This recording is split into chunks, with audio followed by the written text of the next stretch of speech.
Nama saya Patrisian Sotosola SPD dari NTT, dari Pulau Flores. Suara nggak jelas, Master. Sirianus Sotosola SPD dari NTT, dari Pulau Flores, dari Maumere, suku Lio. Kami orang Lio, saya di Taiwan masuk kita habiskan tahun 1999, 1 tahun di Filipina, lalu kembali ke Taiwan, 2001 masuk Taiwan sampai sekarang. Saya datang ke sini karena pertama undangan permintaan dari Pak Natalius untuk berrekoleksi, juga tim jaringan kerja kami di GPIC, itu Komisi Justice and Peace. Saya juga mengepalai itu GPIC SPD, Hong Kong, Taiwan, Macau, dan Cina Daratan. Dan kadang-kadang saya pergi ke luar negeri untuk sidang di Thailand, lalu sidang di FIFA Amerika, ke Roma, dan isu-isu sosial saya itu kepercayaan kepada orang NTT di seluruh Thailand. Kami di Taiwan sekitar 11 lebih orang SPD dan NTT, mayoritas dari Flores. Sudah 20-30 tahun di Taiwan, jadi ada beberapa posisi penting kita layani di Taiwan. Pada Tarsi di Kitab Suci, Pastor Abdul di Migrant, saya di GPIC, Dominic di formasi untuk para pastor, para muda. Dan saya mau menunjukkan bahwa SPD Indonesia punya peran di dunia global, sangat strategis, sangat penting untuk kebanggaan untuk gereja NTT dan Indonesia. Oke, itu perkenalan saya. Di Taiwan, saya dirikan kelompok Indonesia di Taoyuan, di kelompok Vietnam di Kroki Lingko, orang-orang Vietnam. Saya punya chemistry cukup dekat dengan orang Vietnam karena saya menemukan mereka itu sangat faithful. Aku suka. Karena orang yang saya katakan kita semua anak seberang.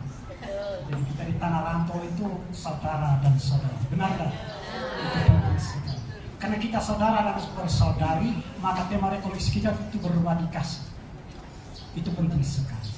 Allah adalah kasih. Dan dalam kasih Allah itu kita berbagi. Setuju tak saudara? Setuju. Mesti percaya gitu. Oke. Saya mulai dengan menjelaskan kata retret dan rekoleksi supaya memberi gambaran yang jelas. Retret itu orang mundur ke belakang. Tarik diri dari keramaian, dari kesibukan, dari kehidupan harian yang monoton, yang stres. Kamu stres loh. Kalau kamu tidak stres, saya mulai menunda kamu. Iya. Kami di Taiwan TKK sudah stres. Anak dalam perut mama sudah stres. Maka kalau orang Taiwan tanya begini, kalau saya jalan sama mereka tanya begini, kamu sudah nikah atau belum? Saya bilang belum nikah. Ini cerita lucu. Lalu kalau mereka tanya terus, mengapa tidak nikah? Pilihan saya untuk tidak menikah. Lalu katakan, mau nikah orang Taiwan tidak? Saya bilang, dah, perempuan Taiwan tidak mencinta suami, cinta uangnya saja. Jadi rekoleksi.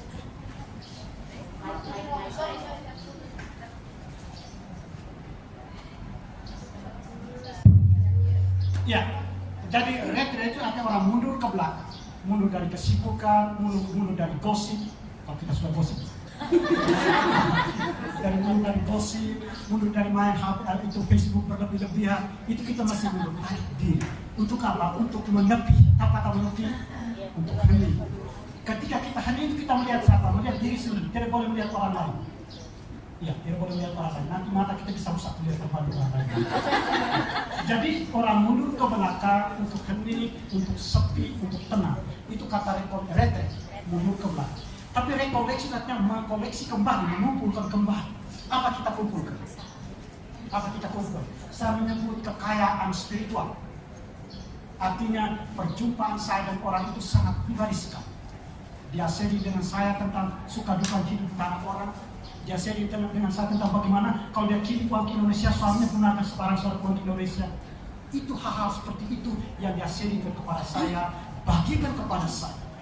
Jadi rekoleksi itu kita mengkoleksi kembali, mengingat kembali hal-hal yang positif, hal-hal yang berguna, hal-hal yang berarti untuk diri kita. Itu menjadi kekayaan spiritual kita. Benar tak? Iya. Dan rekoleksi itu bukan berarti saya ini bosan dalam satu bos di sana, saya bosan bapak masa itu selalu minta kirim uang, bukan itu. Rekoleksi saya pulang menemukan diri saya sendiri, orang katakan, orang Cina katakan liangsin, orang bisa katakan hati nurani. Benar. Berbelas kasih datang dari hati nurani dong, datang dari mulut. Kalau berbelas kasih datang dari mulut itu iklan. Wah, kau iklan. Kalau lihat saya terus saya bisa hubungi. Ya, oke. Jadi itu kata-kata rekoleksi dan retret dan kekayaan spiritual sudah terangkum.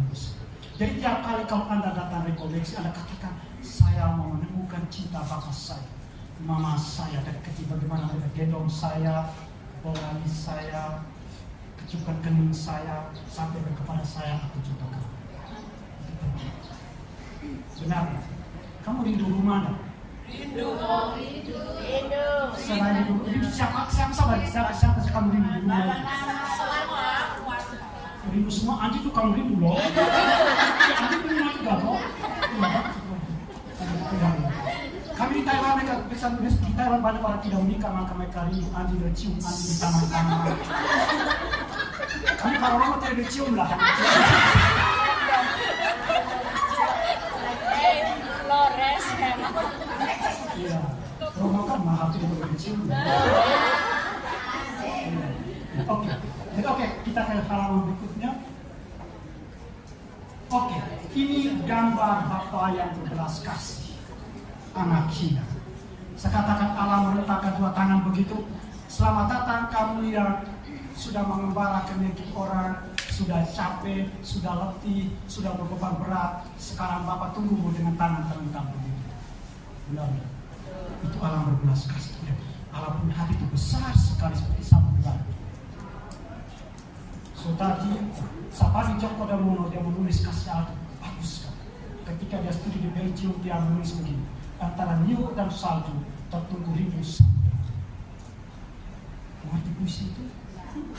Kasih Allah itu terentang dari Eropa sampai Indonesia dan luas seperti samudera, luas tentang.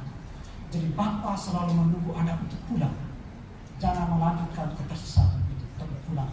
Kasih Bapa menunggu anak di rumah. Itu penting sekali. Benar.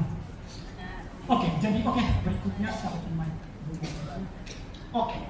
Jadi kita coba melihat kasih Allah itu dalam kitab suci Perjanjian Lama dan hidup kita. Poin pertama yang saya mau katakan, Allah menciptakan manusia. Kamu bayangkan Allah kalau tidak menciptakan manusia, langit dan bumi, kita ada tidak di sini? Kalau Allah tidak mau berbagi kasih, kita ada atau tidak? Tidak ada. Jadi kasih Allah yang terbesar itu yang Dia menciptakan langit dan bumi, menciptakan manusia, dan dia katakan, kuasai bumi, aturlah bumi ini agar engkau menjadi bahagia, sejahtera, aman, dan damai. Tidak boleh stres, alat psikos stres. Iya, sendiri buat stres itu. Kadang-kadang kita stres sendiri. Orang gosip sedikit, omongnya apa, akhirnya stres dari sini. Itu orang menyisal diri buat orang itu. Orang katakan, berpikir positif, bertindak positif, berada pada lingkup positif, dan kau bahagia. Jangan negatif terus itu, kasihan. Oke, jadi kami lihat, jadi dalam perjanjian lama itu, Allah menciptakan manusia, langit dan bumi. Tetapi kepada manusia dia dibuat bagaimana? Dia meniupkan roh. Jadi Allah itu membagi hidup ilahinya kepada manusia, Anda sadar atau tidak? Iya. Kalau Allah tidak meniupkan rohnya kepada manusia, kita tidak berhidup kekal. Hidup kekal dapat dari mana? Karena Allah meniupkan roh itu kepada manusia. Dia membuat tanah liat itu. Saya berbagi roh ini. Saya berbagi kehidupan yang suci dan kudus ini untuk kamu manusia. Nah, kamu masih hormati dirimu. Ibu menghormati diri caranya bagaimana? Bersyukur. Makanya bergizi benar nggak? Tidur yang cukup benar nggak? Sangat praktis, sangat praktis. Benar nggak? Tidak boleh tidur jauh malam. Nanti jantung tidak bisa jalan lagi. Bergadang boleh bergadang, tapi tidak boleh menyiksa diri. Itu tidak menghormati diri sendiri. Benar nggak? Benar sekali. Iya. Negara modern banyak orang stres. Kenapa? Karena tidak tahu menghormati diri mereka sendiri. Mereka lebih hormat pada baju yang baru, jaket yang baru, kaca yang baru. Bisa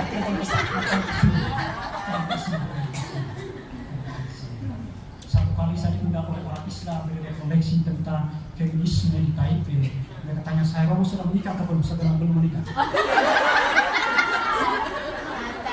Dan saya katakan, Romo tidak menikah itu jatah Romo beri kamu punya supaya kamu punya istri lebih dari satu. Ya, jatah saya untuk mereka. Makanya istri lebih dari satu. Dia kan seperti terima kasih kepada kami Romo-Romo ini.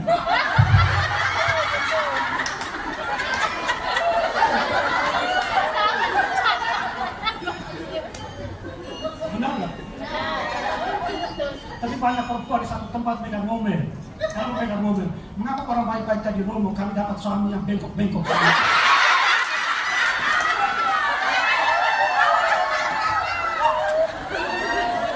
Iya.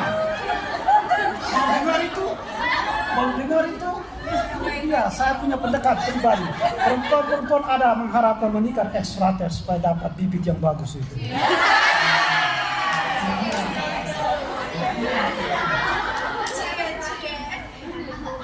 Ya, ibu bisik kok di Romo kalau lihat Bapak sudah minggu nanti perkara anak orang saya. Oke, saya tolong. Oke. Jadi kami lihat itu. Jadi kepada manusia Allah membagikan hidupnya, meniupkan roh. Maka dalam diri manusia ada kehidupan Allah. Yang kedua itu bahwa manusia memiliki posisi strategis tertinggi dan termakhluk cipta. Jadi dia beri kepada manusia kuasanya besar sekali untuk mengatur bumi, mengatur anak, mengatur istri. Benar nggak? Kalau istri tidak cerai tidak apa-apa. Justru cerai dari pasangan. Beli deh, setengah sini. Cerai nanti. Saya dulu top di Timor, naik kaki di pegunungan saya rata top pertama dan terakhir. Karena saya gagal pergi ke Kanada, dihukum pergi ke Timor. Oh. Itu tahu orang dari Timor ada tidak sih? Dari mana kamu? Sudah banyak Soe kamu. Oh, kota sejuk itu. Saya dulu di TTU. Saya di Evan, turun atlas perbatasan Tintin, top di paling gunung. Saya beritahu ini saya top pertama dan terakhir di gunung itu. Setelah itu orang tidak berani ke situ lagi. Karena saya orang terhukum waktu itu. Makanya dibuang ke gunung. Jadi satu kali saya tanya pembinaan juga, saya bilang, mengapa kamu mau nikah? Saudara dia bilang, saya mau supaya punya anak. Saya bilang, bayi tabung juga bisa. Oke, kita kembali ke topik. Kepada manusia diberi kekuasaan untuk mengatur alam ini dan juga kuasa untuk mengatur diri sendiri. Benar? Ya. Saya selalu beritahu kepada Romo-Romo SVD, kamu itu Romo, kamu itu pemimpin. Kalau kamu tidak bisa mengatur dirimu, kamu bisa mengatur umat satu proki kan? Bisa nggak? Tidak bisa. Kalau seorang ibu di rumah tidak mengatur rumah tangga, dia bisa atur anaknya tidak? Kalau tidak atur diri, bangun pagi, mandi cuci tahu di sini kan sudah cuci. Kalau kamu anak dengar mama bilang, kamu masih sehat kan? Karena belum sakit kita mama. Iya. Oke, kita turun ke bawah. Jadi penciptaan manusia itu, mengapa manusia diciptakan sebagai gambar dan rupa Allah? Kita hanya segambar rupa Allah, hanya gambar saja, bukan Allah kita, benar? Bahasa itu jelas sama sekali. Kamu hanya foto Allah saja kamu. Jangan, oh saya hebat sekali ini. Seperti Adam itu saya mau buat dosa, Adam mau buat dosa, maka buat terlarang supaya saya tahu seperti Allah, tahu semuanya itu. Nah, kalau perintah itu, kalau pergi diskotik, kamu tahu semua. Oke, mana itu kan? Jadi ada tempat berbahaya ada kunjung, ada tempat kalau ada kunjung itu berbahaya itu, benar nggak? Iya, mulut tuh kalau gosip berbahaya jangan gosip lah. Jadi mesti keren. Perempuan pasti menggosip. Namanya perempuan. Jangan menggosip yang itu negatif. Saya hormatkan tapi hormat diri sendiri bagaimana sih? Itu juga, benar nggak? Oke, jadi kita turun ke bawah itu tentang itu. Yang kedua panggilan Abraham. Kita semua dipanggil, benar. Ada yang dipanggil menjadi bapak orang segala bangsa, ada yang dipanggil menjadi seorang ibu rumah tangga, ada yang dipanggil menjadi romo, ada yang dipanggil menjadi suster, benar. Tapi tidak ada orang dipanggil kita beribu di mana-mana.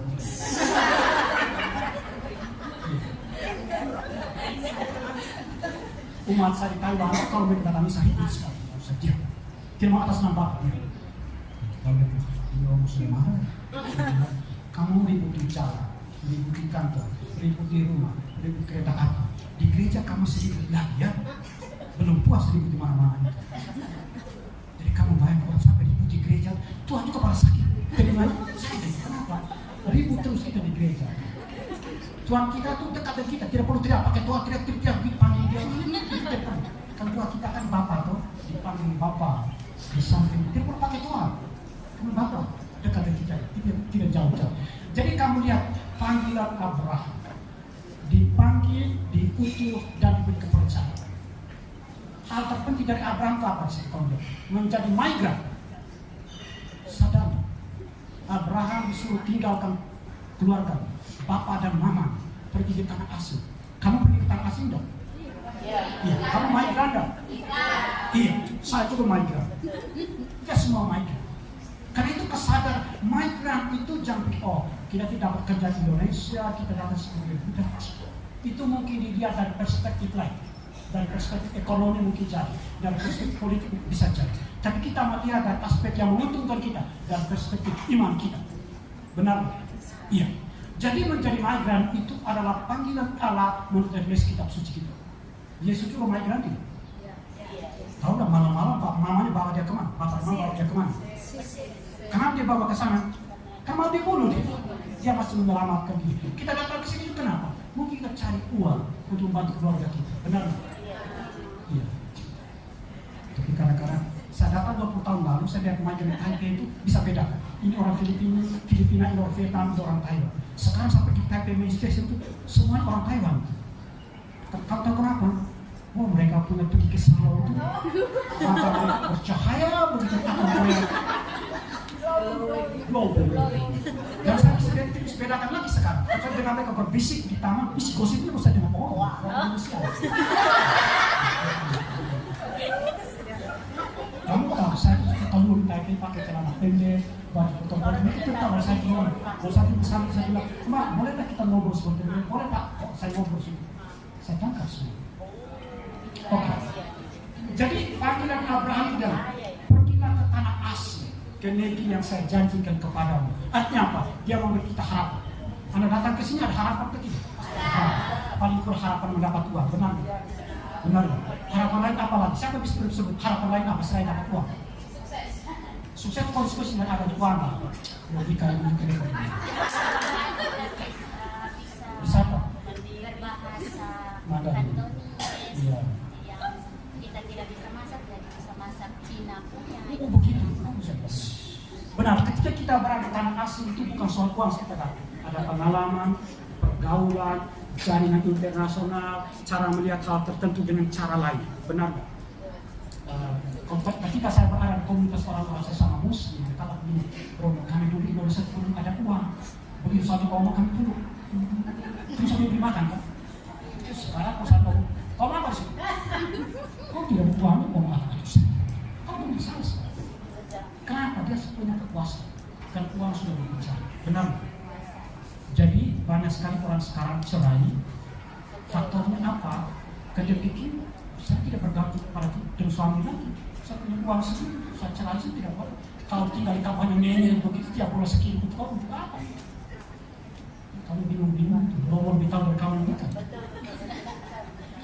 Jadi itu, kamu lihat itu. Dasar kitab sucinya itu Allah memanggil Abraham. Berikan janji, tanah terjanji, hidup baru, pengharapan baru, menjadi bapa segala bangsa. Dan anaknya seperti apa? Pasti di laut bintang bilang, anaknya begini, bagaimana cara didiknya itu?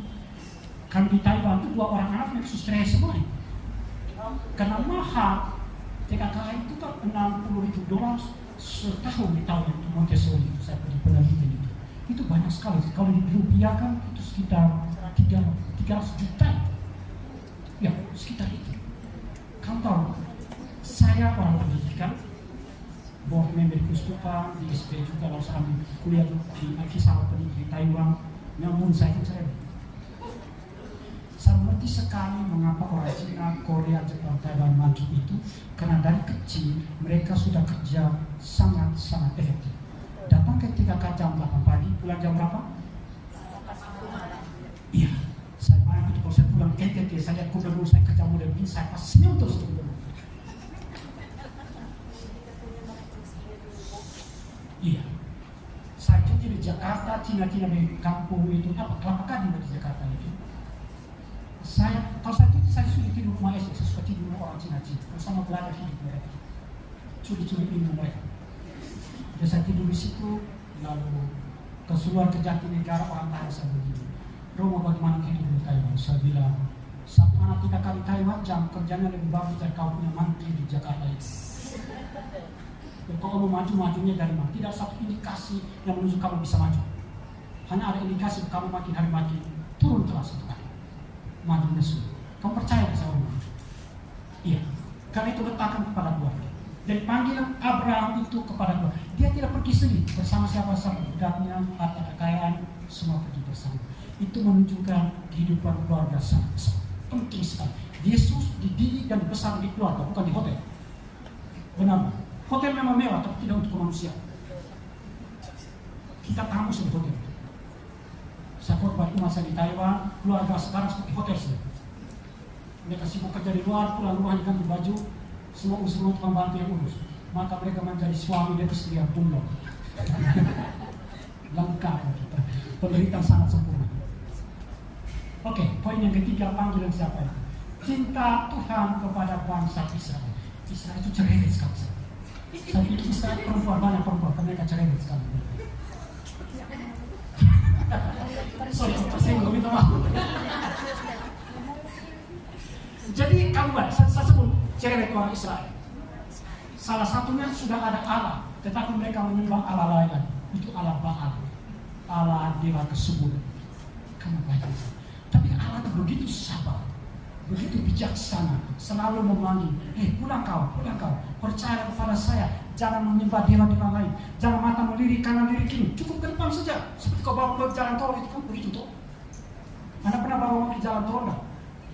Mata Anda ke depan, tapi melihat kiri kanan buka belakang, habis nanti hidupmu itu. Benar tak? Artinya apa? Hidup punya tujuan, punya strategis, punya arah dan punya kecepatan. Ya, fokus. Ini kasihan. Maka begini, suami orang ini hidup terus. Sudah 10 tahun saya berikan 20 tahun dia, orang Indonesia nikah di Thailand, itu order marriage itu. Satu kali kami makan, tiba-tiba pemuda Thailand dia ganti sekali pemuda itu. Lalu ibu itu mata begini. Lalu saya bilang, mata itu, saya laku suami menunda. Jangan rombong, ini kan kebetulan ganteng lewat. Sangat permisi juga ibu saya di Thailand. Syarat kamu tidak boleh permisi. Kamu mesti kurus ya, kalau orang lewat, orang ganteng itu, ayah suami saya lebih ganteng dari dia. Ya ada foto suami kamu tidak sekarang? Saya tanya. Foto suami kamu enggak? Ada enggak? Dia cita foto suami tidak ada itu. Coba. Ada foto suami enggak? Coba angkat tangan punya foto suami. Lihat itu. Oh, bohong itu. Ada foto suami itu. Ini. Kau cinta suami. Ada enggak? Foto mantan. Pacar. Oh itu baca. Doakan mereka. Kita satu keluarga besar. Orang mati dan orang hidup satu keluarga besar. Baik. Jadi saya mengambil 3 contoh dari perjanjian lama. Bagaimana Allah itu sangat berbelas kasih kepada kita. Ini bukan karangan saya dan kitab suci. Saya baca kali 2-3 bulan. Saya baca beberapa dokumen penting dan beritahu. Jadi kamu lihat itu. Cinta, ya sampai cinta terkadang ini baru saya. Iya, saudara mata loko. Saya berada mata loko berjalan sini. Ada orang berjalan sini. Saya ada mah. Angkat tangan. Bagus. Di Flores itu cinta para pastor, para saudara selalu terkandas di pendopo suster. Citranya begini. Di sebelah mata loko itu sebelah, kalau kita arah ke Berjawa, sebelah kanan ini sebelah mata loko, SMP, SMA, saya 4 tahun di situ. Sebelah sini itu ada ke depan itu ini skema tabor di berhadapan, tapi sebelah sini suster SPS, nama SMA, SMP, SMA Kartini, SMP Kartini. Dan bagaimana kalau anak-anak sementara siswa sebenarnya laki-laki kalau mereka jatuh cinta dan para putri Sion di sana itu, mereka akan mencari akal, selalu cari akal untuk ke sana. Cuci mata ya kesana. Lalu di saat itu kayu bersambung, menulis surat untuk para seminaris. Lalu surat ini diterima, dibaca di kamar makan. Dibaca di kamar makan kan kita kan bertahun pertama kedua itu masih puber kan. Sudah diterima hidup kita dalam makan itu sakit. Siapa menyangka kalau dia pernah puber dia akan sakit. Karena meraih emosi tidak sehat. Tidak sehat. surat ke sana kemari, jadinya gaduh. Gaduh apa? Karena isi surat itu nanti saya adukan pasal yang susah kalau mereka menghalang-halang kita berpacar. Ribut itu antara dua lembaga itu. Iya.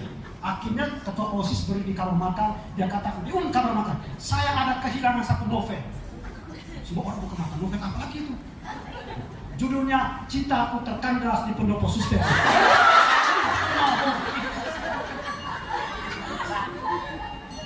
Itu indahnya masa muda, benar? Rayakan itu secara layak, tapi jangan berlebihan. Nanti kasmaran Pak. Iya. Oke. Sekarang kita urus ke bagian kedua dari perjanjian baru. Kalau ada waktu beritahu saya. Poin kedua. Oke, terus ke bawah. Saya satu. Yang poin. Oke. Jadi panggilan kepada Maria. Kami di Taiwan selalu diceritakan begini. Gereja Katolik menyembah Santa Clara Maria. Mereka tidak menyembah Yesus. Itu mulut-mulut kotor selalu menyembah di Taiwan. Dan kami menjadi orang tertuduh tidak menyembah Tuhan Yesus Allah, kami menyembah Santa Clara Maria. Maka saya mengarang satu cerita. Kalau Anda mencintai suami Anda, apakah Anda benci bapak dan mama suamimu? Iya, pasti tidak benar. Iya. Kalau saya mencintai Yesus, apakah saya benci Maria? Tidak. Karena itu orang berpikir bahwa kalau dia mencintai Yesus tidak menghormati Maria, dia beriman tapi dia kurang bermoral. Benar tak? Punya iman dan tidak punya moral itu berbahaya. Manusia tidak bermoral tidak berbeda jauh dengan binatang. Itu. Oke, mengapa saya mengangkat panggil Maria itu? Karena banyak persepsi di luar semacam menuduh kita menyembah Santa Clara Maria. Maka saya bicara topik itu aktual dan sangat menyembah kita. Itu khotbah itu selalu saya sampaikan kalau saya ikut ekumene atau berada kelompok. Saya sampaikan khotbah itu cetera itu buat mereka tusuk sedikit tidak. Karena menurut mereka juga nakal, saya nakal itu tembak. Kan adil kan? Ya, adil itu. Romo itu si politik juga, jangan di kamar mandi tidak boleh. Kadang-kadang terlibat di politik, karena demonstrasi di jalan raya itu. Saya dulu saya suka demo, suatu turun tahun 1999 kami demo di Taiwan. Di Taiwan saya demo berapa kali? Itu Myanmar mereka saya ikut demo, Taiwan itu Indonesia saya ikut demo juga. Hobi demo saya. Oke, jadi panggilan kepada Maria. Maria dipanggil untuk melahirkan Yesus, bukan melahirkan orang lain. Rahim yang sangat terpuji karena dia mengandung bibit-bibit Allah di dalam dirinya. Benar. Jadi tugas seorang ibu itu besar, luhur dan suci sekali. Sesuatu khotbah pada malam Natal, Allah mempercayakan putranya kepada keluarga, bukan kepada suatu NGO, bukan kepada satu lembaga agama, tapi percaya itu kepada keluarga. Dan di situ peranan seorang ibu, peranan seorang Maria. Berbanggalah kamu menjadi seorang ibu, karena kamu membimbing, membesar, menjaga satu kehidupan. Jadi jangan Romo saya ini seorang ibu saja. Loh, tugasmu menjaga manusia. Benar. Jadi kamu bayangkan saya menulis sana itu. Jadi Maria itu dipanggil. Lalu dia ada satu madam Maria namanya Magnificat Maria.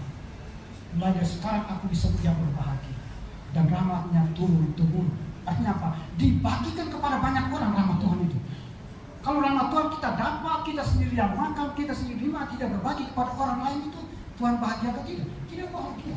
Karena tujuan rahmat itu dia bagikan kepada kita dan kita bagikan kepada orang lain. Dan itu diperkaya. Benar. Kamu pernah lihat orang pergi berenang enggak di kolam renang? Ada dua kaya di sana saya temukan. Kalau orangnya sedikit rakus, gaya semuanya saya. Di kolam renang tangannya begini. Itu semuanya saya, orang eko itu. Semua air di sana dia masuk di kursi, tangannya di sini. Itu kalau renang lama-lama kolam itu kering itu. Dan begini semua tuh, ya, untuk saya, air di kolam untuk saya.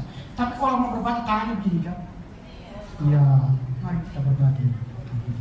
Jadi bagi kita kalau renang kami sudah tingkat kerakusan ada di situ. Iya. Jadi ibu itu mungkin saya tidak singgung sebentar. Ibu itu satu rahim yang satu kehidupan yang sangat mulia, sangat besar dipercayakan kepada dia. Kamu bayangkan kalau Maria tidak mau menghamili Yesus. Kamu bayangkan kalau Maria tidak mau mendidik membesarkan Yesus. Dan kamu bayangkan kalau Maria tidak menyimpan rahasia Allah dalam hidupnya. Maka kalau ibu yang cerewet saya kasihan sekali. Dalam bahasa Cina, Ping'an itu kan begini, ada kata pergi dan perempuan atau jadi damai dalam bahasa, dalam karakter Cina itu orang tinggal dalam rumah dan ada seorang ibu dalam rumah. Jadi apa seorang ibu dalam rumah? Dia punya senyumnya itu, dia punya tertawa itu, dia punya kelembutan itu, dia punya kesejukan. Itu atribut kekayaan spiritual seorang ibu. Kamu tidak perhatikan kalau ibu cerai anak selalu di rumah, di luar rumah. Benar nggak? Benar nggak? Karena api yang ada dalam rumah tidak ada datang di rumah. Mulut itu begitu. Saya kalau waktu saya Thailand dulu rumah permandi, saya permandi ke mulut kamu. Mulut ke permandi. Jadi hati-hati kamu cerai ya, suruh minta permandi ke mulut gitu. Saling aku ya dipertolongan, mulut belum dipermandi, itu permandi dahi. Jadi permandikan mulut itu. Iya. Mau tak dipermandi? Iya betul. Ya.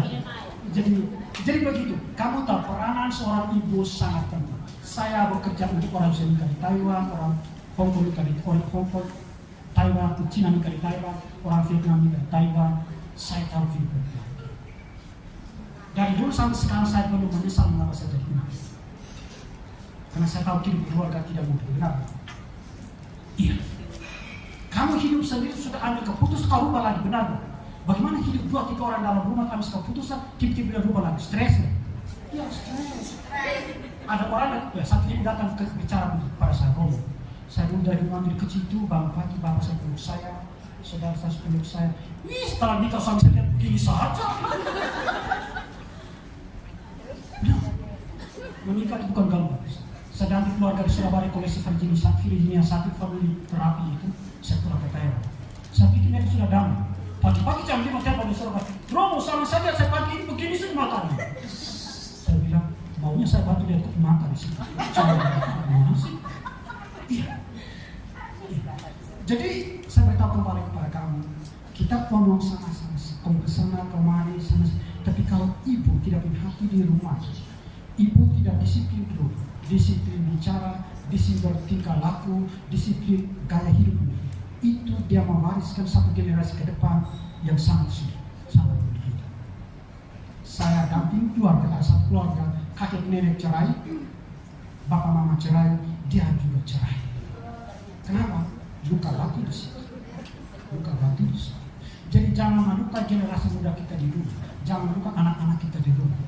Orang yang luka itu seperti botol yang letak. Tajam dia. Tidak bisa isi air, disentuh kita luka semua. Benar. Itu broken personality itu sangat berbahaya. Kami dibiarkan jarak aja seorang. Kita omong hal baik dia tersinggung semua tuan. Kenapa? Karena dia sulit berpikir positif, semuanya negatif. Oke. Keberikutnya itu panggilan Yohanes Pembaptis. Kamu lihat waktu malaikat katakan kepada istri Yohanes bahwa engkau akan melahirkan seorang anak, Zakarias tidak percaya. Dia dibuta. Dia dibuta. Karena hati buta, saya butakan mata. 1 berbanding 1. Jadi begitu. Tetapi karena rahmat Allah bekerja, Yohanes terlahir. Dia dengan Yohanes, dia mewartakan, yaitu memproklamasikan bahwa Yesus akan datang. Dan itu kita dengar pada masa Advent. Benar? Iya. Di situ Yohanes berbicara, mempersiapkan Yesus datang, hidupnya sederhana sekali, berkhotbah sana sini, kerajaan Allah sudah datang. Jadi itu pada masa Natal kita. Ini yang paling terbesar, inkarnasi Yesus menjadi manusia. Mengapa saya bicara tema ini? Mensyirikan Allah itu. Allah itu tiga tempat yang tinggi, jauh di atas sana. Orang katakan cahaya yang tak terhampiri. Tapi bagaimana dia mau menjelma menjadi manusia, tinggal di antara kita, makan dari para pendosa, para penjahat, hidup bersama mereka, keluar dari bukit ke bukit, keluar dari lembah ke lembah, sederhana sekali. Itu kau tidak merasakan cinta Allah yang membuat begitu. Benar. Artinya apa? Tingkat pengorbanan ada di situ. Kamu tahu kamar tidur saya ditidur oleh seorang perempuan. Bagaimana dia datang ke Taiwan, bawa anaknya, papa dan mama. Ceritanya begini. Saya bekerja orang aborigin, prokinya miskin sekali. Fasilitas yang ada di situ saya beli barang-barang bekas semua. Saya tinggal di lantai 4, pikul air di lantai 1, masak sendiri, hidup sangat mudah. Tapi mahasiswa Indonesia datang ke Taiwan, pertukar mahasiswa, malam-malam itu sekelompok orang Amerika Latin yang mabuk-mabuk itu mau masuk ke situ. Dia lari malam-malam, takut diperkosa situ. Lalu dia telepon saya, Romo saya mau ke Proki, di Proki. Saya bilang, gimana itu di Proki itu? Lucu itu. Ini kantor saya, ini kamar mandi WC, lalu tutup dengan lemari di situ, saya tidur di belakang situ. Dia bilang, tidur di kantor. Saya bilang, kamu perempuan, saya keluar malam lihat begini, kau tidur terlantar sini. Itu kan lucu. Lucu. Tapi bapak mama bilang, itu tidak bisa, kalau dia simpan di sana, dia dihabiskan malam. Sudah, saya bilang, oke, kalau itu kau tidur kamar tempat ini Romo, saya tidur di KPH.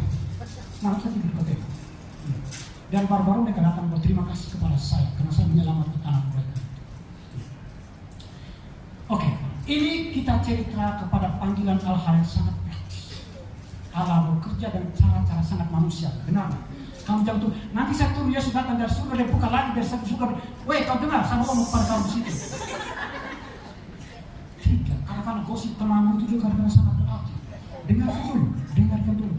Jangan cepat menuntut, kau punya mulut memang dari dulu sampai sekarang cerai terus kan? Dengarkan, mungkin ada benar. Butuh waktu untuk dengar, untuk paham, sudah itu baru pertimbang. Ya, kami terus. Baik, jadi Allah itu dia ada 3 tempat yang sangat tinggi, sangat jauh, sangat hampir dia menjelma menjadi manusia, berkorban, disalibkan segala macam, lalu berbangkit. Hanya Allah dalam gereja Katolik yang seperti itu. Kamu tidak bisa lihat Allah dalam Islam, dalam Buddha, dalam Hindu, tidak ada Allah itu. Percayalah sama. Kongje saat hari ditanya apa penderita bilang, tidak boleh tanya, itu topik penderita saya tidak mau jawab. Itu jelas. Jadi dia tidak mau diskusi tentang penderitaan, dia tidak mau. Bahkan beberapa gereja mereka tidak memilih salib Yesus ada di badan Yesus ada di salib, karena untuk mereka tidak bertahan untuk melihat penderitaan. Kamu mau menderita? Sudah, kalau saya terus saja di mana? Kamu mau menderita? Tidak mau. Ada orang mau tanya saya mau menderita. Saya jawab begini, saya mau menderita kecuali penderitaan ada arti, ada makna. Kalau menderita atas asas menderita itu bukan penderitaan saya. Oke, saya kira supaya kamu bisa tahu penderitaan macam mana yang membuat kamu bertumbuh dan berkembang dan menjadi manusia terpuji, dan penderitaan mana adalah kamu sendiri ciptakan merusak dirimu sendiri. Jadi penderitaan, tidak semua penderitaan adalah bagian dari salib. Benar tak? Untuk otakmu. Jadi dalam satu rumah jompo itu ada satu orang sangat disayang oleh para perawat. Suatu kali para perawat berlibur hari Minggu pulang ke jompo itu bawa banyak sekali kue untuk dia. Dia makan, perutnya besar sekali. Malam tidur lalu tidak, perut lalu perawat, ya kau menderita bersama Yesus. Woi, rakus makan banyak ini. Itu penderitaan tidak punya makna. Penderitaan menyiksa diri. Itu penderitaan yang kelima. Jangan itu penderitaan, tidak Yesus itu penderitaan sekarang. Ya rakus. Itu bagian dari rakus. Oke. Jadi saya mau katakan, saya belum menyesal menjadi imam, belum menyesal juga menjadi orang Katolik. Belum menyesal saya. Walaupun saya belajar banyak. Saya sekarang suka sekali baca Al-Quran loh, jangan main-main. Karena saya mau berdebat. Mengapa takut? Mempertanggungjawab iman saya dengan debat. Di Taiwan kalau mereka homoseksual bilang, mari kita berdebat, saya tidak tahu. Saya melihat kotakmu besar sampai kapan? Saya tidak tahu. Mempertanggungjawab iman saya bisa berdebat. Mengapa takut? Oke, jadi itu panggil inkarnasi Allah menjadi manusia. Pada mulai ada firman bersama Allah, dan firman adalah Allah. Itu konstitusi SPB.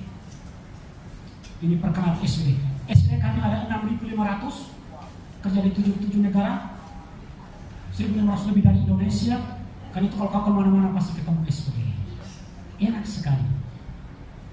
Dukung keluarga masuk SPB ya. Rocky itu seluruh dunia satu prokes ya, kau siap kemana-mana.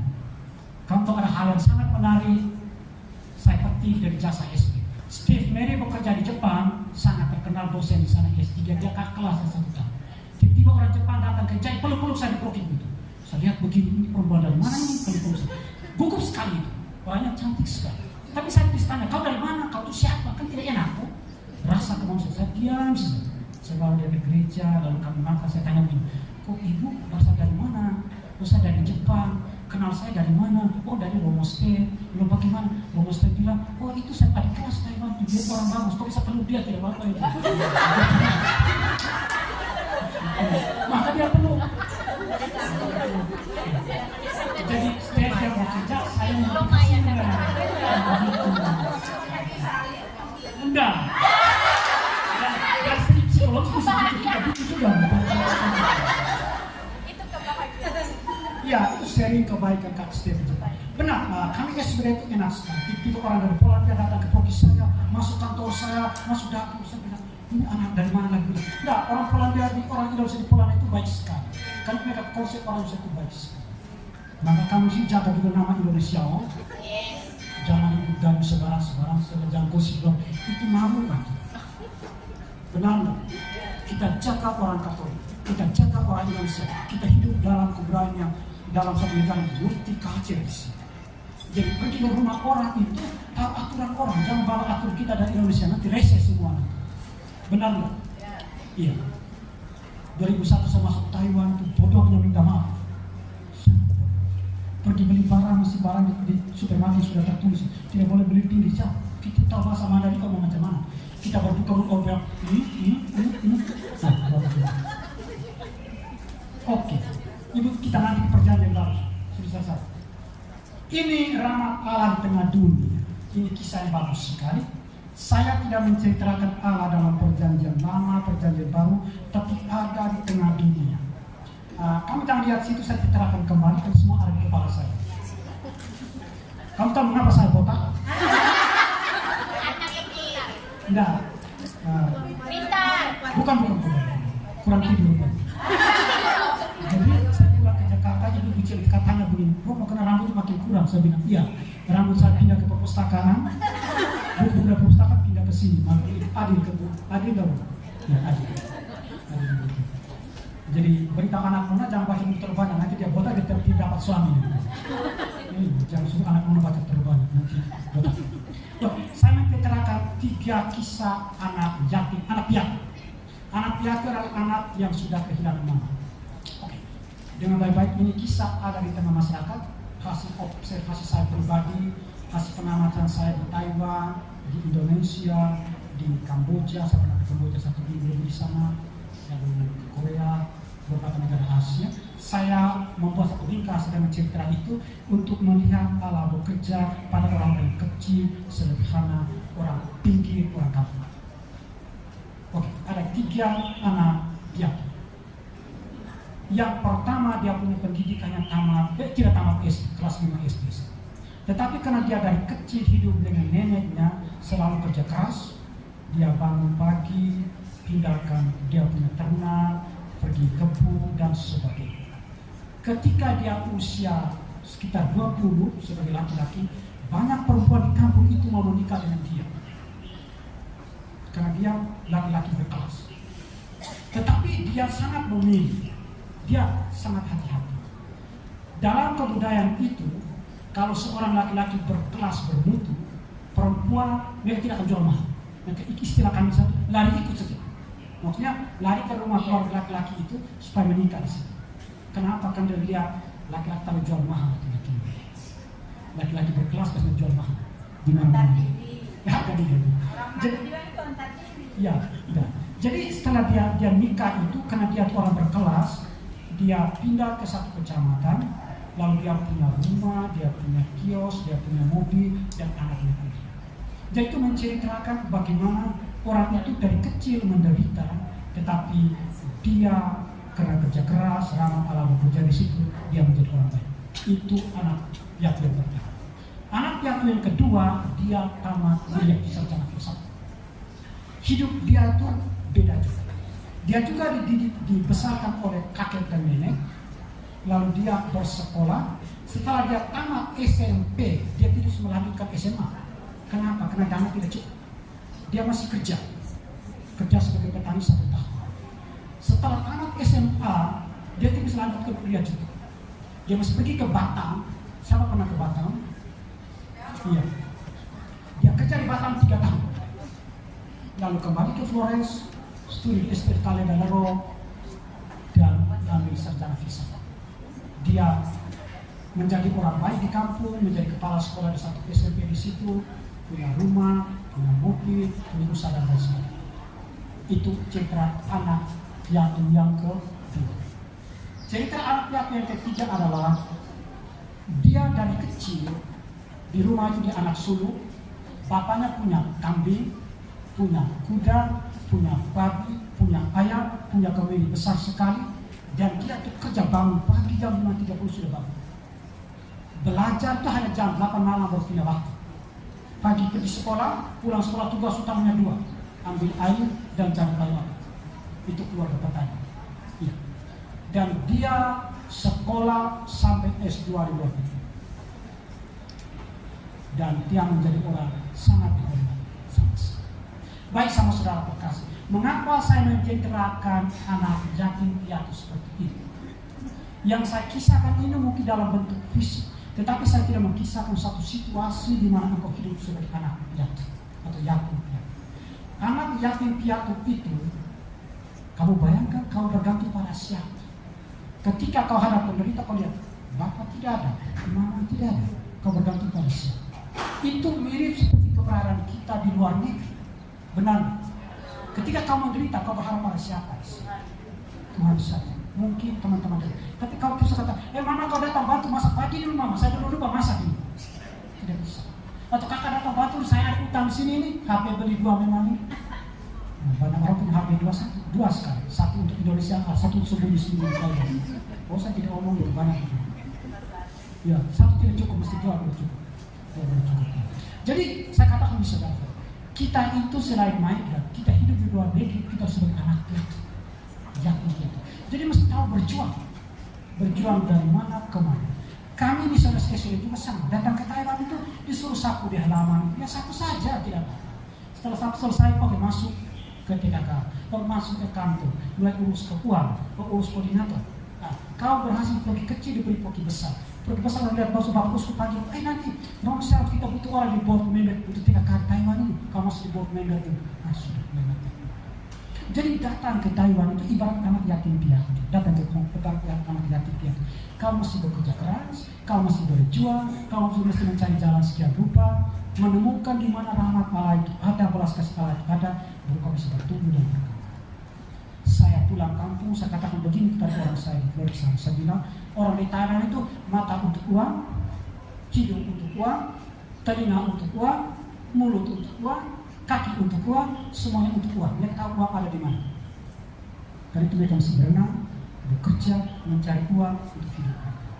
Kami punya orang sama orang NTT, kami di Jawa sekurang kenal, sorry. Jawa, Kalimantan sekurang. Kami di NTT uang untuk mata untuk apa? Pesta ada di mana? Tidak bisa nangis sampai malam. Kaki untuk apa? Kendaraan anak dan istri.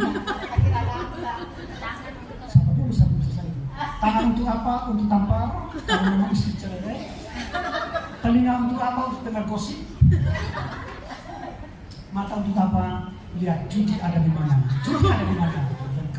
Jadi semuanya terbalik. Lalu kita bertanya, kapan kita bisa maju? Kapan kita bisa bertumbuh? Kapan kita bisa berkembang? Bukan setiap hari kita bunuh diri? Dengan bersikap, bertindak yang selalu negatif, kita tiap hari membunuh diri. Sadar? Iya, itu yang kita tidak sadar, bahwa tiap hari kita membunuh diri. Iya. Ketika orang itu bicara tidak mengontrol dirinya, dia pertama-tama membunuh dirinya sendiri. Banyak orang kariernya jatuh, banyak orang relasi sosialnya rusak, banyak orang hidupnya menderita karena orang itu kurang mengontrol emosi. Benar tidak? Percaya sama saya. Banyak sekali orang pintar tapi tidak bisa naik karier karena emosinya mengontrol dia, emosinya membunuh dia, emosinya menyiksa dia, emosinya membuat dia hancur. Bukan dia punya kepintaran yang membuat dia hancur. Jadi kontrol emosi sangat penting. Itu sangat penting. Oke, ini Allah bekerja. Jadi kamu jangan pikir Allah bekerja dan saya mesti tamat universitas, ambil S2 di Jepang, S3 di Indonesia, S lulus di Australia, S ini senang cerita sekali itu S ini. Jadi itu saya katakan tadi, rekoleksi itu kembali ke diri Anda sendiri. Apakah Anda berani melihat kelemahan diri Anda? Berani tidak? Mesti berani. Kalau Anda tidak berani melihat kelemahan diri Anda, broken personality, Anda tidak akan sembuh. Anda tidak akan sembuh. Itu kesulitan manusia modern sekarang, suka melihat barang-barang di luar, suka melihat barang-barang di langit, di laut, di seberang pulau, tidak berani melihat diri sendiri. Orang sekarang tidak bisa tenang. Kenapa? Kan ada gelora di sini, ada ombak di sini, ada yang berkecamuk di sini. Dia bisa tenang. Lihat mata dulu, bisa mau tutup. Iya. Kenapa? Hati nuraninya tidak tempat yang tepat. Oke. Ya, kita mulai dari sesi kedua. Saya tahu gambar itu. Jadi dalam sesi pertama tadi kita diberi informasi mengenai beberapa peristiwa atau kejadian berkaitan dengan belas kasih Allah. Dalam perjanjian lama ada kisah penciptaan manusia, panggilan Abraham, kasih Allah kepada umat Israel. Dalam perjanjian baru kita lihat ada tokoh Yohanes, Santa Pembaptis, Santa Paula Maria, dan inkarnasi Yesus Kristus Allah menjadi manusia. Itu inti dari season pertama. Oke, kita masuk ke season kedua sekarang. Iya, pembebasan spiritual. Ada orang terkungkung secara spiritual. Ketika kita tidak mengampuni orang lain, kita menyiksa diri kita sendiri. Iya, itu. Tanpa pembebasan spiritual kita tiap hari menyiksa diri sendiri. Oke. Jadi pembebasan spiritual itu seambil dari tradisi Yahudi atau Israel. Tahun Yubileum itu, atau tahun Yobel itu ada 3 pembebasan. Pembebasan budak, pembebasan tanah, dan pembebasan apa lagi satu? Utang. Kita mengambil pembebasan budak. Orang berdosa adalah orang budak dosa, benar? Itu kata satu Paulus, bukan kata saya. Kalau kamu tersinggung itu bukan urusan saya, itu urusan Paulus. Kamu mau dengan satu Paulus, kamu mau dengan saya. Itu bukan tugas saya. Oke. Jadi sama saudara terkasih, saya mau cerita cerita boleh nggak? Berkaitan dengan pembebasan. Di Taiwan itu namanya Fujian Catholic University, ada 29.000 mahasiswa, luasnya sekitar 67 hektar. Ada kuliah pagi dan kuliah malam. Jadi kalau ada Fujian University itu seperti ada satu kota yang bagus sekali. Pagi dan malam kita bahagia di sini. Ada satu divisi malam di situ yang di kepala seorang abang Taiwan. Dia bekerja begitu sangat serius, sangat luar biasa. Pada suatu hari dia sakit. Ketika dia sakit dan sakit kanker, dia datang ketemu saya. Dia katakan begini, Romi, Tuhan tidak adil. Ada yang pernah ngomong begitu, Tuhan tidak adil. Pernah nggak? Iya. Iya. Jadi, kalau bayang seorang profesor, seorang Katolik, mengajar di Universitas Katolik, dan satu hari dia bicara orang asing seperti saya, dia katakan Tuhan tidak adil. Bisa diam, bisa bilang, ibu bisa cerita, kira-kira bagaimana sampai Tuhan tidak adil? Karena masih mengerti dari perspektif dia, bukan dari saya. Dia bilang begini, Bang, saya kerja tuh capek sekali. Selalu part-time, harapan saya adalah sekolah universitas makin hari makin bagus. Tapi hasil akhir saya dapat kanker. Tuhan sungguh tidak adil. Dan saya jawab begini, kapan Tuhan suruh engkau mesti part-time job, tambah terus kerja terus? Kapan Tuhan ngomong kepada kamu begitu? Dia bilang, tidak loh, saya rasa kamu yang keliru itu. Karena Tuhan tidak ngomong kamu kerja keras sampai lupa diri, sampai kamu sakit. Tuhan tidak ngomong itu. Hanya kamu sendiri berpikir bahwa Tuhan meminta kamu untuk bekerja seperti itu. Jadi kamu punya konsep yang keliru, taruh di otaknya Tuhan. Kita biasa begitu enggak? Biasa sekali. Kita berpikir Tuhan meminta saya untuk tidur jam malam. Kita berpikir Tuhan meminta saya untuk tidak boleh tidur siang. Itu kita berpikir.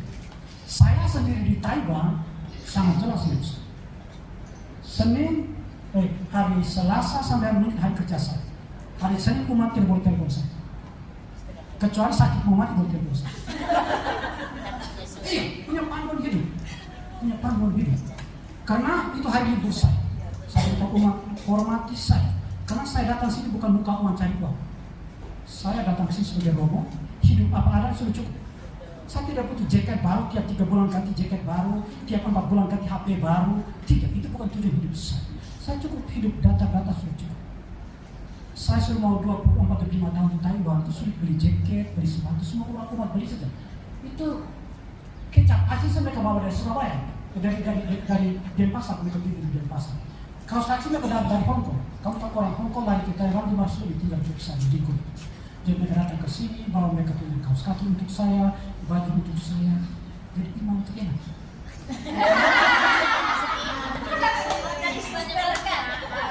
Karena mereka akan lihat kamu dari sepatu itu sampai ke bawah. Kalau celanamu hitam, sepatumu coklat, Romo ganti sepatumu hitam supaya seragam. Itu mata ibu-ibu begitu. Iya. Apalagi istrinya para dokter. Saya kan kerja rumah sakit canggih. Itu kan ada perawatnya, ada para dokter. Hati merawat itu juga dibagikan kepada saya gitu. Tidak hanya kepada orang rumah sakit. Juga kepada saya. Oke, kita kembali ke situ. Pembebasan spiritual itu. Jadi ketika kita sulit mengampuni orang, ketika kita sulit memahami orang, ketika kita sulit berpikir seperti dia berpikir, kita mempenjarakan diri kita sendiri. Saya baca banyak sekali buku-buku artikel tentang filsafat konsep. Itu ilmu baru muncul tahun 1984 di Jerman. Kamu tahu, kalau kamu mau menolong orang lain, membebaskan orang itu ada 4 faktor penting. Pertama, buat orang itu nyaman. Dapat saya punya umat saya atau anak-anak kamu banyak kesalahan. Kamu tahu dia buat kesalahan, tapi kamu jangan menjadi polisi detektif. Tanya dia, ini kenapa? Ini kenapa? Dia tidak akan ngomong. Sebagai pastor Rocky, saya tahu umat saya nakal, tidak jelas. Saya tidak akan tanya. Kau tidak tahu Misa, saya tidak tanya mengapa kau tidak tahu Misa, tidak tahu. Tapi ketika engkau datang kepada saya suka masak rendang. Kau bisa masak rendang. Kalau mereka datang, saya kata begini, ada waktu tidak makan rendang bersama Bapak Rocky? Oh, ada. Oh, mari kita makan rendang. Itu tahap pertama, buat dia nyaman. Tahap kedua, buat dia aman. Boleh tidak kita mendaki gunung? Ya, boleh kita mendaki gunung. Ini tahap kedua itu dia mesti nyaman. Tahap ketiga, buat dia percaya pada kamu. Bisa ngomong segala hal tentang suka dukanya pada kamu. Dia ngomong kamu dengan cukup. Jangan mengapa begitu, tidak boleh. Itu kurang cerewet sebagai seorang ibu dan sebagai pastor. Tidak normal. Iya, jadi cukup. Itu pembebasan spiritual. Setelah itu akhir sekali, kalau dia rasa bahwa engkau bisa menyelamatkan dia akan ngomong banyak hal kepada dia. Dan di situ kamu masuk menyelamatkan. Pada kata Romo, kakak saya itu sudah cerai. Anak dia sekarang cerai kan. Romo mesti teror dia itu. Saya bilang, sejak kapan saja dia mesti teror dia? Tidak ada itu. Ini saya ajak dia makan mendaki gunung. Akhirnya dia ngomong semua dengan saya. Kali keempat dia ngomong semua. Saya sempat terakhir dia duduk di samping. Ngomong sepanjang jalan itu. Romo saya begini, ini saya dapat. Oke, jadi saudara terkasih, bagaimana membebaskan kita sendiri dari konsep-konsep spiritual yang salah. Kita pikir kita dekat dengan Tuhan, sehingga waktu doa kita itu mau semua orang bertobat. Ya, saya ikut di Taipei itu kami bisa itu ketemu ekumenik di Taipei, mereka doa begini. Allah Bapa, terima kasih banyak kepada Engkau Tuhan karena Engkau memilih saya menjadi umat pilihan. Tapi kesian mereka di sana belum mengenal Engkau Tuhan. Tuhan bertobat mereka dulu. Sementara berdoa maki-maki orang semuanya. Ngeri kok orang ini. Tak bisa berdoa. Ya, dia sendiri juga harus maki-maki orang dalam doa. Lucu tak? Kita Tuhan dengar jadi apa sih itu? Lepas dia punya, dia berdosa terus dia Tuhan Allah. Maka sih beribu sedia itu. Kan begitu. Kadang-kadang kita ke rohani itu lari lewat atau terlalu jauh itu. Lari lewat ke sana kemari sembrono sebenarnya. Urus rohani sendiri kita terlibat banyak orang lain. Dia doa dia di sini untuk berbuat tidak baik. Kau urus kau diri sendiri. Oke, jadi pembebasan spiritual itu penting sekali. Kita merasa kita orang hebat sekali karena kita beragama, kita merasa kita hebat sekali karena kita sudah percaya kepada Tuhan dan melihat merendahkan orang lain. Beriman tanpa moralitas sangat berbahaya. Jadi brutal. Benar ya? Beriman tanpa sensitivitas menjadi kita nakal, memandang-mandang orang lain. Karena itu kalau saya pulang orang tanya, saya ngomong begini, saya beriman dan berilmu untuk menyembah kemanusiaan, menghormati manusia. Saya tidak boleh beriman dan berilmu merusak budaya orang, merendahkan orang lain, menyakiti orang lain, itu tidak boleh. Beriman dan berilmu untuk memanusiakan manusia. Itu penting. Kalau tidak, kita terkungkung dalam kesombongan intelektual, dalam kesombongan rohani. Banyak sekali orang sekarang pakai rohani itu sombong-sombong. Doa mesti lihat, oh, lagi mabuk berat. Roh Kudus mabuk juga pada orang itu.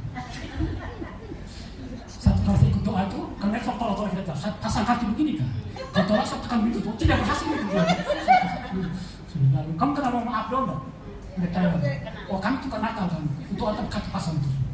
Sudah tolak sih, tidak mau kamu jatuh. Lanjut kita begitu. Terus.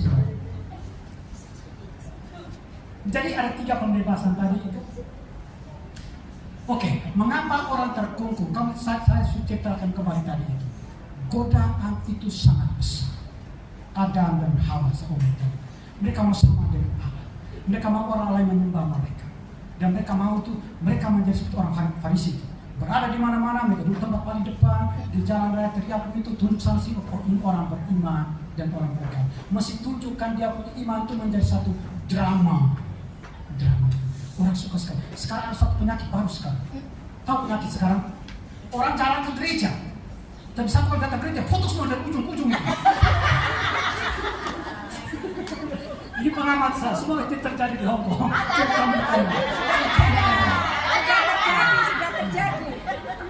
Dan dia rasa belum lengkap, kalau belum datang ke sana, itu pegang tangan, campur tangan dan rombong itu belum lengkap itu. Kemunafik kita belum lengkap maksud saya. Dia mesti ke sakaristi, mesti jabatan, belum minta foto lagi. Ada mahasiswa kita dari Jakarta, bakal pesan begini, kita yang ke gereja ya. Mereka datang, sampai kita cari nomor-nomor Pokilingko itu, jalan ke sana. Baru-baru datang itu sangat penting ke gereja. Hampir tiap minggu datang. Kau tunggu 6 bulan berikutnya, kau lihat. Gereja kosong, nomor kuat pada kursi di gereja.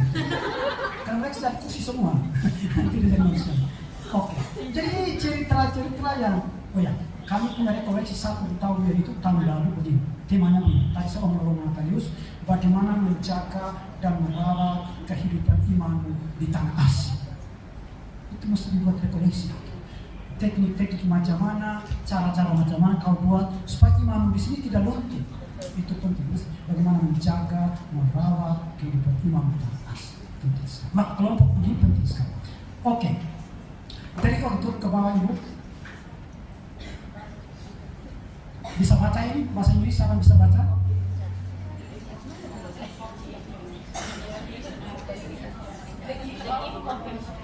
Iya, itu hadiah ketidaksempurnaan.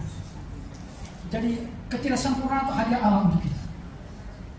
Banyak orang menjadi stres karena tidak menerima ketidaksempurnaan dalam dirinya. Mereka pergi ke Thailand mau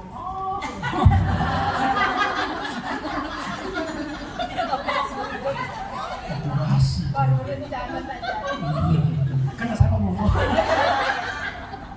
Kamu kenal yang dari Jawa kenal Romo Yusuf Halim, yang dari Jawa kenal Romo Yusuf Halim. Ya saya ikut beberapa rekoleksi dari Romo Yusuf Halim. Aku suka joke dari Romo Yusuf Halim. Seorang ibu dia pikir belum cukup cantiknya, maka dia pergi ke itu kosmetik untuk tusuknya apa ini? Supaya hidungnya mancung sedikit. Lalu dokter beritahu tidur malam tegak lurus begini, jangan miring. Tetapi sampai jam 12 malam dia tidak sadar sudah ngomong. Belum, dia kena belum sampai situ.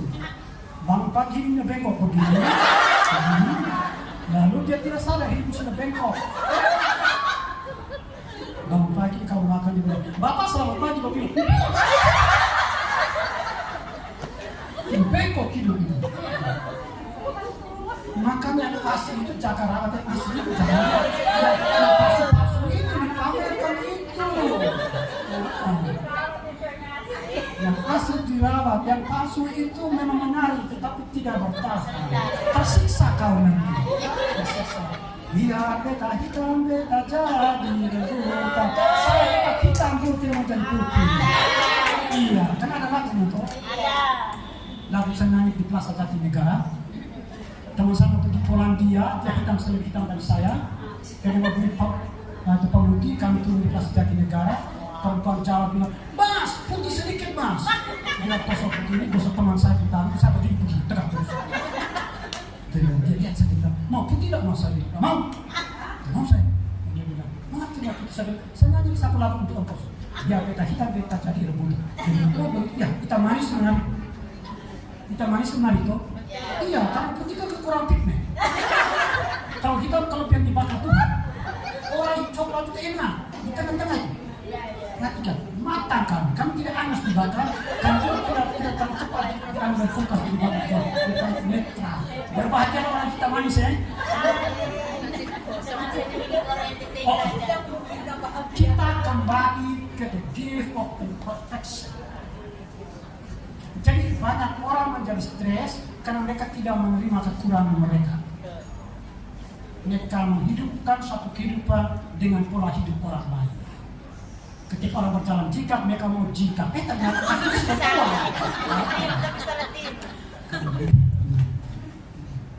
Sudah tua tapi oke. Jadi saya tanya kepada kamu sudah mengenal ketidaksempurnaan dirimu? Coba kamu diam 5 menit sekarang. Masing-masing orang diam, pikirkan apa yang tidak sempurna dalam hidupmu dan membuat kamu tidak nyaman. Nanti saya sharing saya yang membuat saya tidak nyaman.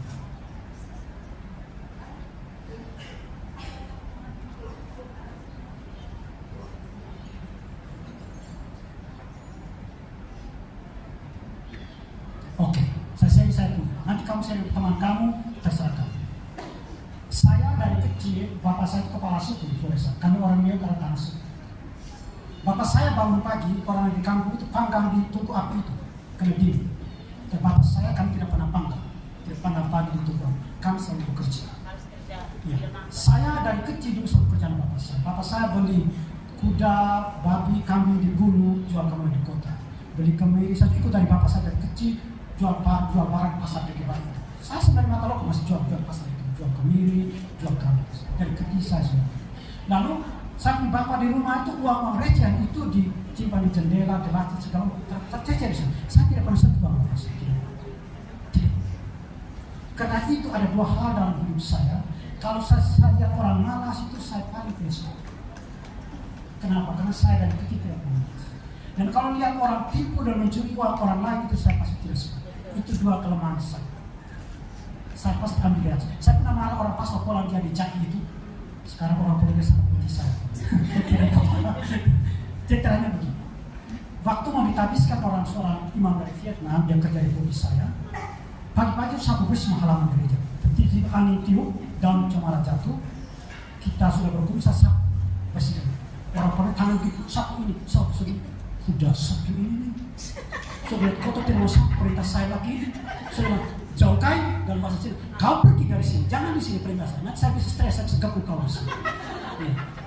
Karena saya itu kalau lihat orang yang malas itu untuk saya itu sulit berdamai, tertawa. Tapi itu saya refleksi dalam hidup saya. Karena itu satu cerita panjang dari kecil. Bukan tiba-tiba muncul dalam diri saya, tiba-tiba semacam diinstal ke dalam diri, tapi itu refleksi panjang dari kecil. Bagaimana saya bangun pagi, saya masih kerja, saya masih masak, cari kemiri, segala macam. Jadi itu yang hal-hal yang sangat serius kepada saya. Itu ketidaksempurnaan diri saya. Itu saya terima. Yang kedua tuh orang bohong. Saya tidak suka. Orang bohong datang dari mana? Anak kita itu kalau bangun pagi, orang tua masak dia ngorok. Lalu siang dan apa anak datang makan dulu anak. Itu anak dari kecil kau jadi dia korupsi. Kenapa? Waktu pagi kau kerja dia tidak kerja. Waktu makan dia berterima muncul di kamar makan. Orang yang kerja kalau tidak kerja dia tidak masuk kamar makan untuk makan. Kau itu siapa sih? Benar enggak? Iya. Dan model-model begitu saya sulit berdamai itu. Pernah saya kerja di Prokiuto. Ada orang berjalan di sini. Saya kerja di Prokiuto sebagai imam muda 3 bulan. Pasal propi saya dia tidak ada di situ. Tapi saya masih bisa tiap hari. Pekerja kami di Proki itu kenapa pasal propi tidak ada dia tidak mau datang lain gereja. Jadi pagi pertama, pagi kedua, pagi ketiga dia tidak kerja sama sekali. Tapi jam makan dia ada kamar makan. Jadi hari ketiga saya tanya begini, saudara hari ini tidak layak makan, masuk di kamar makan dan makan. Kan anak pati tidak kerja, silakan keluar dari kamar makan. Tidak, saya tidak tersinggung. Iya, karena kadang-kadang itu begini. Ini saya sering kelemahan saya. Hal yang lain saya bisa mengampuni orang. Tetapi kalau Anda malas dengan menipu, itu pasti Anda bermusuh dengan dengan saya. Antara dua, Anda jangan dekati saya atau saya tidak dekati Anda. Itu kelemahan saya, kalau saya sering dekat. Itu kelemahan saya. Itu saya berjuang lama sekali. Sejak saya seminari, waktu saya rekomendasi pribadi di Taiwan, sampai sekarang saya mencari akar mengapa saya bisa begitu. Jadi sama saudara kasih, itu yang membuat saya sangat berhati-hati. Tapi itu kelemahan saya. Jadi hadiah ketidaksempurnaan itu ada pada kita masing-masing.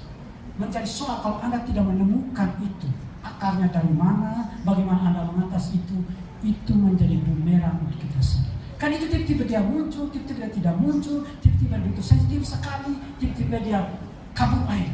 Benar. Karena itu rekoleksi itu bukan soal kita ngomongnya lagi, tapi kembali ke diri kita masing-masing. Luka itu luka. Kita terlahir dalam luka ketidaksempurnaan. Jadi bagaimana orang menyembuhkan itu? Oke, ini kira-kira poin yang saya cari. Oke. Dan tadi terus ke bawah. Mau saya bicara lagi satu poin yang penting. Terus ke bawah. Ada poin penting. Ya, ini luka dosa. Kita cukup ini cukup. Ini berarti luka dosa. Jadi dosa itu dia melukai 3 aspek. Dalam pikiran, saya mulai dengan mengapa orang Katolik dalam dulu itu kata mungkin, kau menderita tidak apa-apa nanti kau masuk surga. Benar tak? Orang-orang tua kok tak begitu benar saudara? Iya. Karena tiap hari kami dari dulu masa dulu mereka hari Jumat itu sambil berlutut dengan jubah makan siang di Sungai Tiber. Kenapa? Mereka mesti menyiksa diri supaya bisa masuk surga. Iya, itu datang dari pikiran Plato. Badan adalah kubur jiwa. Jadi badan kita terkubur, jiwa kita, maka kita mesiksa badan ini supaya jiwa kita itu tidak tersiksa di kubur itu. Itu pikiran lama. Pikiran ada baru yang katakan apa? Badan dan jiwa itu mesti seimbang. Benar. Kalau kamu sakit, badanmu sakit, terganggu dan pikiranmu itu. Terganggu sekali. Ada orang kalau badan sakit dia bilang terang obat lebih bagus. Tuhan, jantungmu habis, ginjalmu habis. Jadi kalau sulit tidur itu jangan terang obat saudara. Di Inggris kalau orang lagi stres, mereka buat konsultasi psikologis, konsultasi filsafat, konsultasi spiritualitas, konsultasi keluarga. Kami di Taiwan kalau orang stres beri obat tidur. Untunglah para penguasa farmasi, untunglah para dokter, karena mereka ada komisi dari farmasi itu. Maka kami di sana tiap hari bunuh diri sendiri dengan minum obat itu. Itu kapitalisme itu bekerjanya sangat lembut. Ya, bagi kamu dosis banyak-banyak. Dokter itu bagus itu. Saya lihat dia itu cepat sekali sembuh. Padahal obatnya 8 biji, 9 biji dalam 1 kali. Tahu kau nih. Setelah kau sembuh dari penyakit itu 3 bulan kemudian kau punya ginjal, kau punya paru-paru, sudah tunggu di pintu kubur.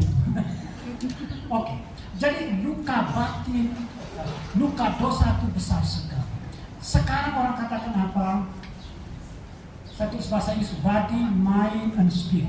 Di Taiwan sekarang orang sedang membuat kelas tentang itu. Lebih maju dia.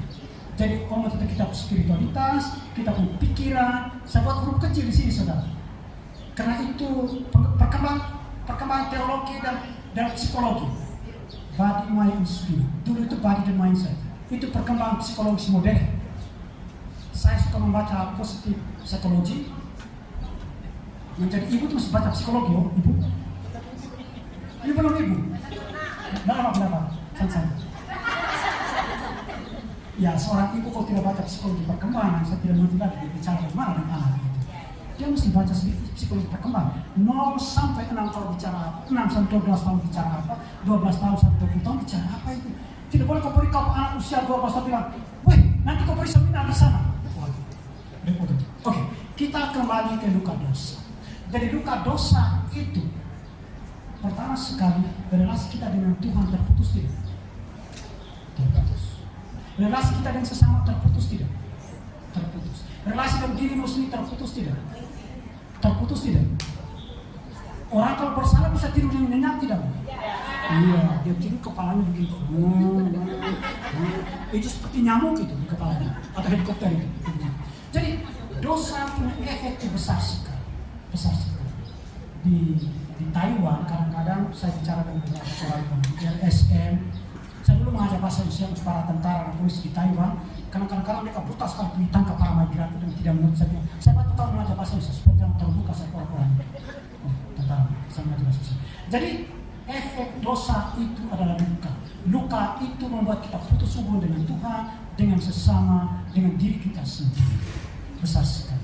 Dan bagaimana kita menyembuhkan dosa itu, menyembuhkan luka itu? Ya, yang paling penting adalah dalam gereja Katolik itu namanya pengakuan dosa. Kamu jangan merendahkan pengakuan dosa sendiri. Kamu lihat pengakuan dosa dari segi teologis mungkin sederhana sekali, tapi lihat pengakuan dosa dari segi psikologis. Jadi jangan lihat satu aspek saja. Hidup itu kaya saja. Kalau lihat saya bisa dari depan, dari belakang, kiri, kanan, atas, bawah, kan begitu toh? Ya, hidup itu begitu. Jangan lihat yang teologis saja. Lihat juga spiritualitas, lihat juga psikologis juga. Sehingga sempurna hidup itu. Satu romo di Jawa bangun pagi, pemasannya bangun terlambat. Lalu karena terlambat, dia masih sablode saja, hanya taruh garam saja. Mie habis, pemasaknya, ini romo makan. Romo makan. Wih, malas kalau hari, malas aku hari ini.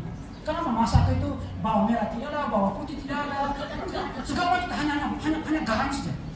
Pembantu pintar, dijawab romo khotbah tiap hanya teologi semua itu, terus saya tidak bosan itu dengan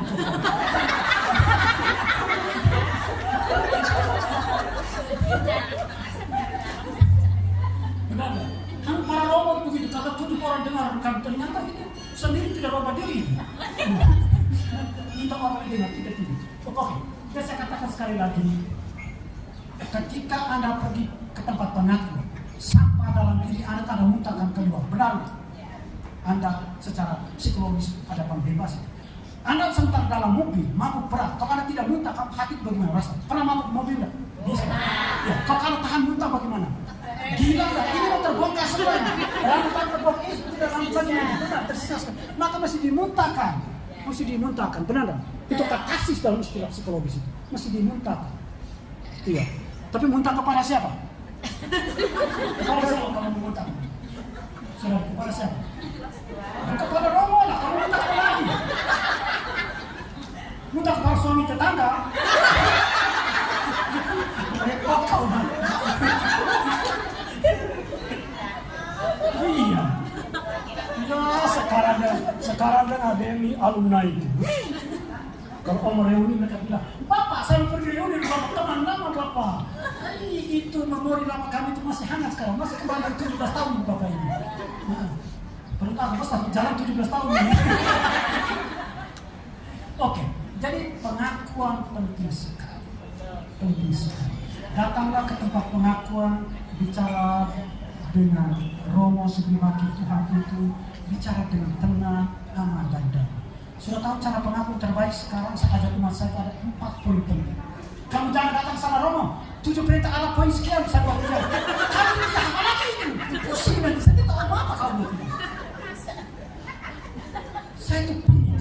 Karena orang suka melakukan dosanya, melakukan dosa suaminya, melakukan dosa anaknya. Kami di Thailand itu pusing saya. Jadi sama orang dosa, gak mau saya ambil batu kapan. Jadi begini saya ajar kamu, buat yang sederhana, jangan buat kami para orang pusing. Kamu sering ibu yang cerewet, punya ayah yang cerewet, dia orang Poki yang cerewet, orang Papua yang cerewet, orang Thailand yang cerewet, orang Vietnam yang cerewet, Filipina cerewet. Lalu kamu cerewet dan kami yang dosa. Kasihan kamu. Jadi mengaku sederhana sekali. Pertama, relasi kamu dengan Tuhan tegak lurus. Saya baca kitab suci tidak, saya doa pribadi tidak, saya doa orang tua saya tidak, saya doa anak-anak tidak.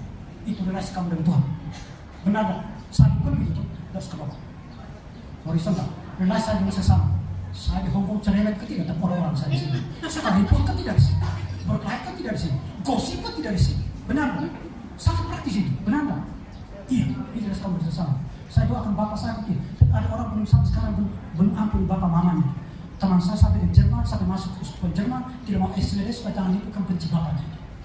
Benar. Ada orang yang luka batin sampai bapaknya meninggal dan dia belum bisa ampuni.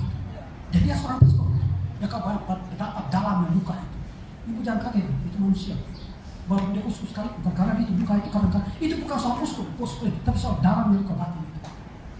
Itu penting sekali penyembuhan. Oke. Lagi dong. Jadi itu tegak lurus, kiri kanan, di tengah-tengah kan ada tuh. Itu hidupmu sendiri. Tengah-tengah, di tengah-tengah itu hidupmu sendiri. Kau punya tanggung jawab terhadap kesehatanmu, tanggung jawab cara berpikirmu, tanggung jawab jaga anakmu, tanggung jawab urus uangmu. Itu tuh.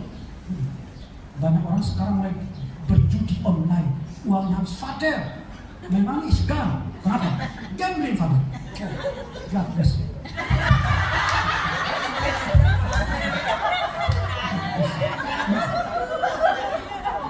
Ya mengapa saya potong dia diskusi uangnya dia tidak gak bisa bertimbang kan? Oh, apa game itu terserah saya tidak binasa di sini sudah sekali. Saya membatasi diri dengan bagus. Tidak boleh rese. Itu garis-garis batas di orang. Karena anak orang istri orang dia pakai celana merah, celana putih terserah dia. Kan sama kita bisa celana urusan saya kan? Itu bagus kan? Oke, jadi komitmen kamu kepada dirimu sendiri. Kita kadang-kadang lebih suka menjaga orang lain daripada menjaga diri sendiri. Benar? Ya, itu mesti disadar. Kita anggap kita hebat karena saya tidur jam 2 malam karena jaga orang ini. Tapi dia sendiri tidak jaga diri, lalu saya digunakan untuk jaga dia. Itu dari sini. Setelah tua, setelah sakit, itu hanya saya dulu lupa jaga diri sendiri, sekarang baru saya menyesal. Ini dokter dari rumah sakit Chandra.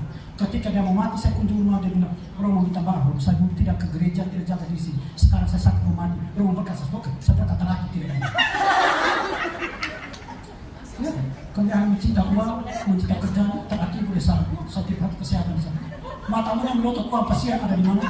Sekarang kau baru tahu. Jadi, oke, yang terakhir itu sekarang adalah batosi, benar nggak? Keseluruhan alam raya ini, bunga itu menjadi teman kita, sahabat kita. Itu kata Santo Fransiskus. Batu menjadi sahabat kita. Apa yang diciptakan Tuhan itu untuk kepentingan kita. Jangan buat sampah sembarangan, jangan foto sembarangan. Kesatuan harmonis dari alam raya itu. Jadi mengaku tidak sulit, benar tak? Jangan bilang 10 peta gereja itu sekarang itu penuh, paspor itu penuh, kartu penuh. Hal-hal yang 4 dimensi itu cukup sangat sekali, benar tak? Berterima kasih pada saya bisa ringkaskan semuanya. Ada gereja dari abad sekarang saya buat ringkas sederhana sekali. Saya bisa ringkas itu 20 tahun saya ringkas sederhana. Oke, waktu selesai. Terima kasih banyak.